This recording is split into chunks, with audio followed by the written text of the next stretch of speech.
श्री हुकुमदेव नारायण यादव। सभापति महोदय, कभी समय था जब इंदर सिंह नामधारी झारखंड बिहार के संयुक्त भाजपा के प्रदेश अध्यक्ष हुआ करते थे। आज वह बट गया हो भले ही, लेकिन आज भी जिसके हृदय में बिहार की मिट्टी से ममता है वो कभी झारखंड और बिहार को अलग की दृष्टि से नहीं देखते। हम मानते हैं कि झारखंड हमसे अलग हुआ है तो वह मेरा छोटा भाई है, इसलिए हम जब कभी सोचेंगे तो हम सोचेंगे बड़े भाई की थाली में अगर एक रोटी आए तो छोटे भाई की थाली में भी एक रोटी अवश्य आए।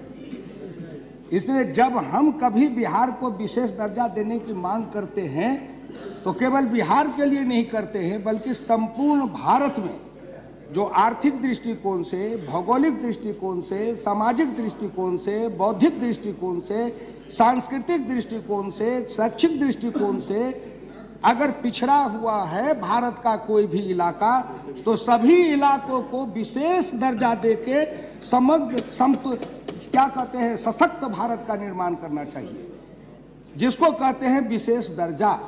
जैसे आरक्षण हमने दिया था तो पिछड़े अनुसूचित जाति जनजाति को हमने आरक्षण क्यों दिया? इसलिए कि वह कमजोर हैं, निर्बल हैं, निर्धन हैं, इसलिए उनको विशेष भोजन देंगे तब वो सबल बनेंगे, सशक्त बनेंगे, तब समाज के बराबरी में आ सकेंगे। इसीलिए जो भी बिहार हिंदुस्तान का वह इलाका पिछड़ा हुआ है वो समुन्नत बने, सशक्त बने, तभी भारत सशक्त बन सकता है। और जो 2021 या कब की भारत की कल्पना करते हैं, जब संपूर्ण भारत सशक्त होगा तभी विश्व में भारत सशक्त हो सकता है। अगर एक अंग बहुत ही बलशाली हो और दूसरे अंग में लकवा मारे हुआ हो तो कभी वह लकवा मार शरीर लेकर के युद्ध भूमि में सफल नहीं हो सकता है। इसलिए आपसे मेरी विनम्र प्रार्थना है कि पुतुल जी अतीत के इतिहास को कह रहे थे, हमारा इतिहास अतीत बड़ा ही उज्जवल था और इतना उज्जवल था कि जगत गुरु शंकराचार्य जब अपने अद्वैतवाद के विजय का पताका फहराते हुए गए तो मिथिलांचल के मंडन मिश्र के दरवाजे पर पहुंचे और हुआ कि दोनों बराबर के विद्वान हैं, जब हम शास्त्रार्थ करेंगे तो बीच में पंच कौन बने?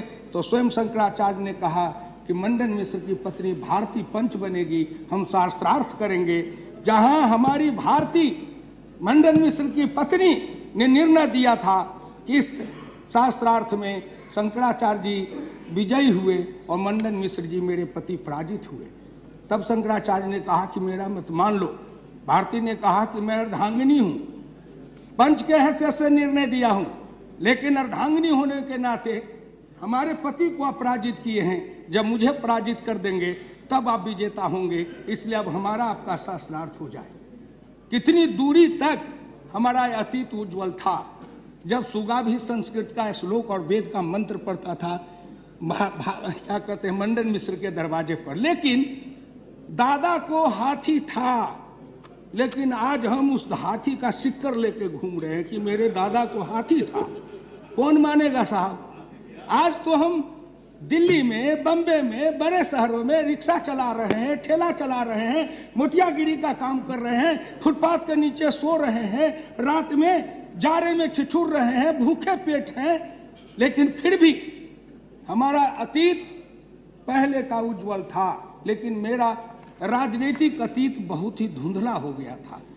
क्यों इसलिए धुंधला हुआ कि बिहार में जातिवाद के रोग ने बिहार को ऐसा ग्रसित किया कि बिहार के लोग केवल कुर्सी पर अगर उनकी जाति वाले पटना में बैठ गए तो उनकी मूर्ति को वो रात दिन भजन करते थे, तेरी मूर्ति को नहलाएंगे, तुझे ही खूब खिलाएंगे, तेरे बच्चे बढ़ते जाएंगे, अब मेरे बच्चे के लाश पर चढ़ के तुम राज करते चले जाना। ये जो जाति के सरांध से बिहार ग्रसित हुआ, आज सौभाग्य है कि बिहार का कायाकल्प हो रहा है। अब बिहार उस जातीयता के दलदल से निकल के एक नए बिहार का निर्माण कर रहा है।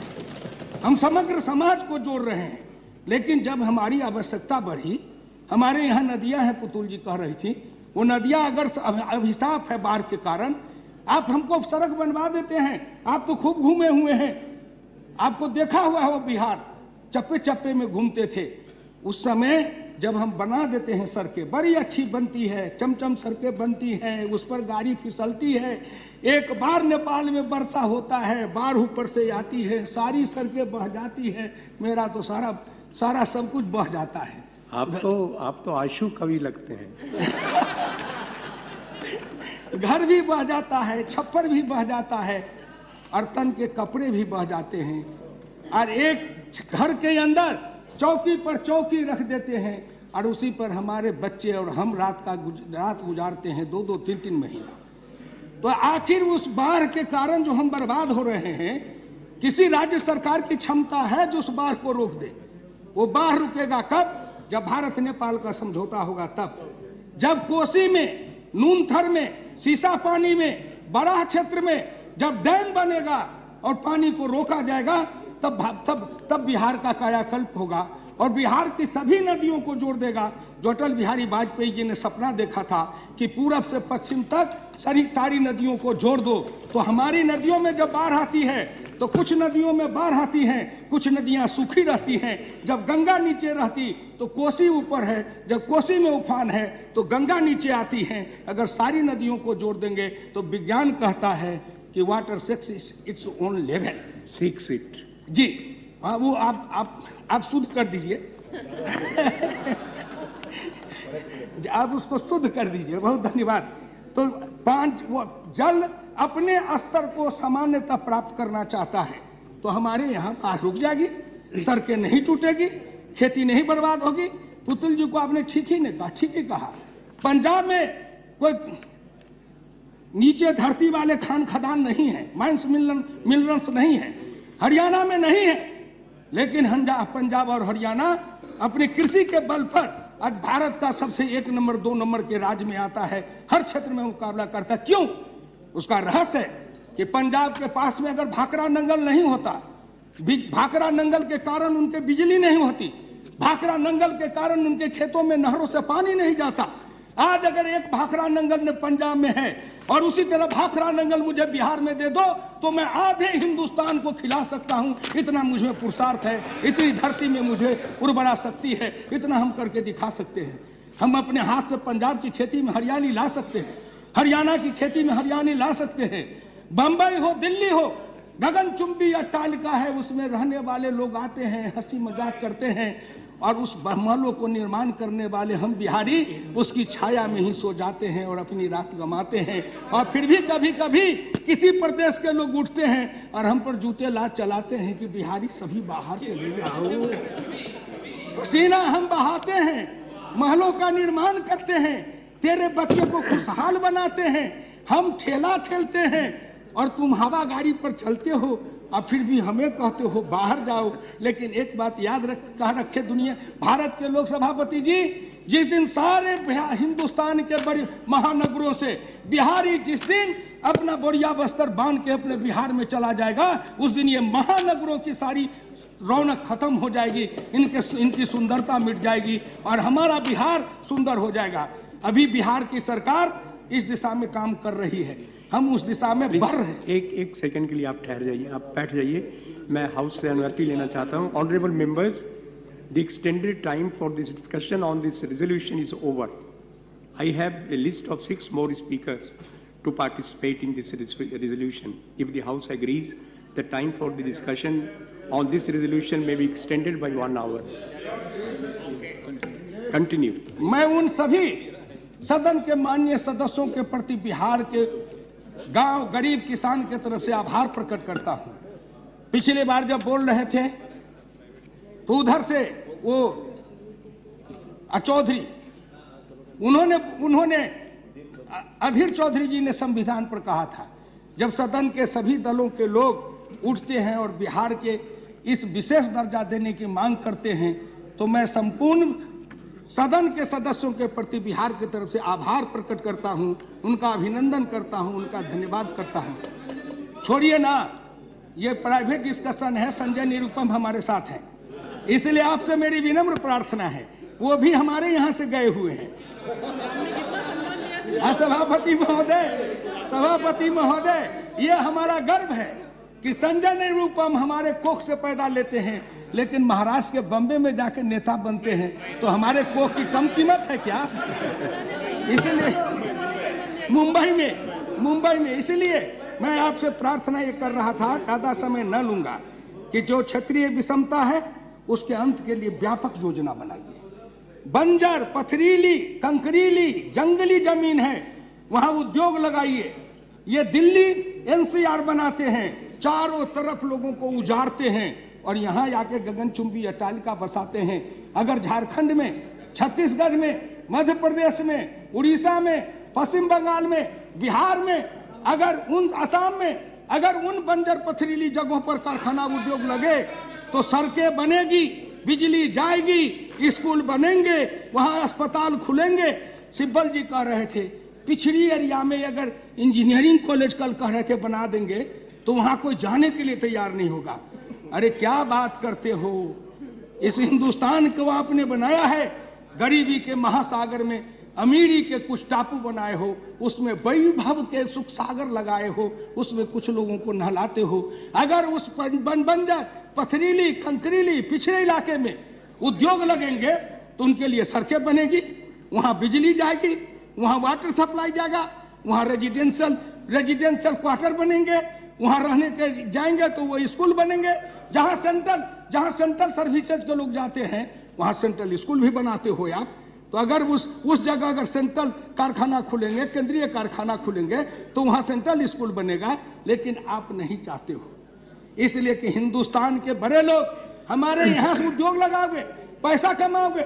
हेडक्वार्टर है कलकत्ता में, हेडक्वार्टर है बम्बे में, हेडक्वार्टर है दिल्ली में। पैसा कमाओ हम, मेहनत करें हम, पसीना बहावे हम, रुपया लगावे हम, लेकिन हमारा हेडक्वार्टर क्यों रहेगा बाहर? हमारा हेडक्वार्टर हमारे यहाँ छोड़ दो भैया, छोड़ दो। प्लीज क्यों किस कारण आ गए? मुंबई प्लीज भावना जी, अरे मुंबई कह रहा हूं, मुंबई कह रहा हूं। अब खुश हुए? हुकुमदेव जी, तीन शिव सैनिक बैठे हुए हैं आपके बगल में। उन्होंने शुद्ध कर दिया ना। नहीं ठीक है, देखिए अब आप बैठ जाइए। अब बैठता हूं सभापति जी। मैं इसलिए कि जब मैं जन्म लिया था, जवान हुआ, बढ़ा, तब बम्बई कहते थे। अब कहा जा रहा मुंबई। तो बूढ़ा सूगा क्या पढ़ेगा? जो जवानी में जीव पर रटा गया सो रटा रहा है। माफ करना भाई, अब मुंबई कहता हूँ। इसलिए आपसे मेरी विनम्र प्रार्थना है, उन बड़े हेडक्वार्टरों को हमारे यहाँ लाओ, मुख्यालय बिहार में लाओ। हमारा सब कुछ है, हमारा बनेगा। और पवार जी हैं, अगर ये चाहें तो बिहार का कायाकल्प कर सकते हैं, इसलिए कि हम किसान हैं, खेती है, नदी है, पानी है और 20 फीट पर नीचे भी पानी है। अगर हमारे यहाँ सिंचाई का प्रबंध हो जाए, पानी की व्यवस्था हो जाए, तो हमारे हाथ में इतनी ताकत है कि हम नए बिहार का निर्माण कर लेंगे। लेकिन इसके लिए चाहिए अरबों अरब रुपया। टकसाल तो हमारे पास है नहीं। अगर केंद्र सरकार पावर दे दे कि नीतीश कुमार, सुशील मोदी एक टकसाल लगा के रुपया छाप सकते हैं, रिजर्व बैंक हमको पावर दे दे, तो हम आपसे कुछ नहीं मांगेंगे।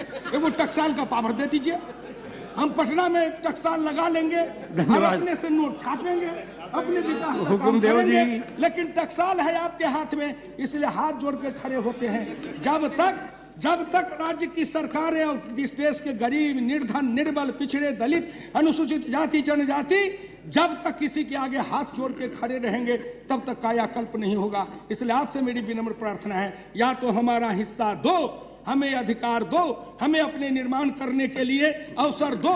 अगर नहीं अवसर देंगे तो कहीं ना कहीं विद्रोह की ज्वाला फूटती है।